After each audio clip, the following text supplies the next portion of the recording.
বাংলাদেশের 1 ইঞ্চি মাটির উপরে আল্লাহ তাআলা যদি আমাদেরকে এই দেশের সেবকের দায়িত্ব দেন, 1 ইঞ্চি মাটির উপরে কেউ আর চাঁদাবাজির হাত বাড়ানোর সাহস করতে পারবে না ইনশাআল্লাহ। আমরা ঘোষণা দিয়েছি, কোন অফিস আদালত কার্যালয় এখন থেকে আমরা যদি সুযোগ পাই, আল্লাহ তাআলা যদি আমাদেরকে সুযোগ দেন, কারো ঘুষ নেওয়ার প্রয়োজন হবে না এবং ঘুষ খাওয়ার সাহস হবে না। কিন্তু সম্মানের সাথে সমস্ত নাগরিক বসবাস করার নিশ্চয়তা পাবে। আজকে বিভিন্ন ক্ষেত্রে রাষ্ট্রের কর্মকর্তা কর্মচারীদেরকে যে বেতন ভাতা সুবিধা দেওয়া হয় সম্মানজনকভাবে জীবনযাপনের জন্য, বেশিরভাগ ক্ষেত্রেই এটা ইচ্ছা ভিত্তিক নয়, এটা পর্যাপ্ত নয়।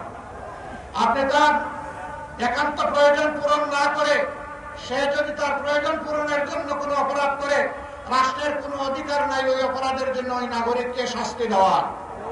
আগে তাকে সম্মানজনকভাবে বাঁচার সুযোগ সৃষ্টি করে দিতে হবে, তারপরে যদি লোকের বশবর্তী হয়ে অপরাধ করে অবশ্যই তার অপরাধের বিচার হবে। সম্মানিত ভাইরা, 54 বছরে দেশের টাকা লুটপাট হয়েছে সকল আমলে। কেউ ফেরেশতা ছিলেন না, মুখে হাত দিয়ে বলতে পারবেন না আমরা ফেরেশতা ছিলাম। কেউ করেছেন কম, কেউ করেছেন বেশি। শুধু ফ্যাসিবাদী 15.5 বছরে বাংলাদেশ থেকে 28.5 লক্ষ কোটি টাকা বিদেশে পাচার করা হয়েছে। এই টাকা কার?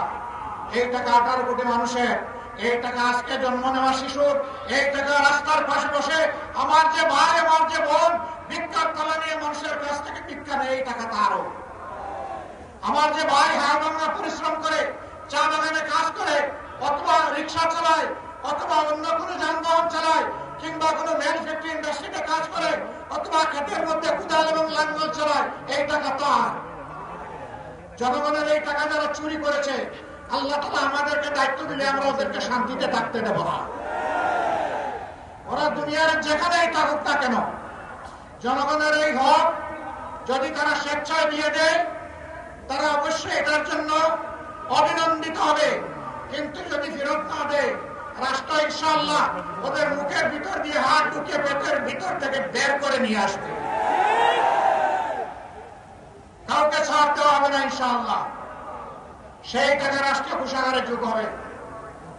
যে এলাকা যত বেশি বঞ্চিত, সেই এলাকায় সর্বপ্রথম উন্নয়নের কাজ শুরু হবে। এখানে বলা হয়েছে আগামী বাংলাদেশের শফিকুর রহমান প্রধানমন্ত্রী হতে পারেন। এটা আল্লাহ ভালো জানেন কে হবেন না হবেন। যদি এমন কিছু আমার দায়িত্বে এসে যায়, আমি পরিষ্কার ভাবে বলতে চাই, আমি 54,000 বর্গমাইলের 1 ইঞ্চির পর বেহিসাবি করতে পারবো না। প্রতি ইঞ্চি মাটি তখন আমার কাছে তার পাওনা বুঝে নেবে আমার কাছ থেকে।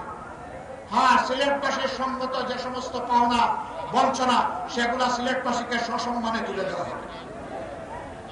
প্রবাসীদের পরে সিলেট একটি আন্তর্জাতিক বিমানবন্দর আছে, কানাসেলের নাম পদ্মলোচন। এক চোখে দেখে না, এটার নাম রাখা হয়েছে পদ্মলোচন। যদি এটা আন্তর্জাতিক বিমানবন্দর হবে, তাহলে সকল এয়ারলাইন্সের ক্রাফট এখানে নামবে না কেন? এতদিন ধরে এটা পূর্ণাঙ্গ আন্তর্জাতিক বিমানবন্দর হয় না কেন? সিলেটি প্রবাসীরা তো বাংলাদেশের রেমিটেন্সে বিশাল অবদান রেখে চলছে। আমরা আপনাদেরকে কথা দিচ্ছি ইনশাআল্লাহ এই উসমানী আন্তর্জাতিক বিমানবন্দর নামে নয়, কামে পূর্ণাঙ্গ হবে ইনশাআল্লাহ।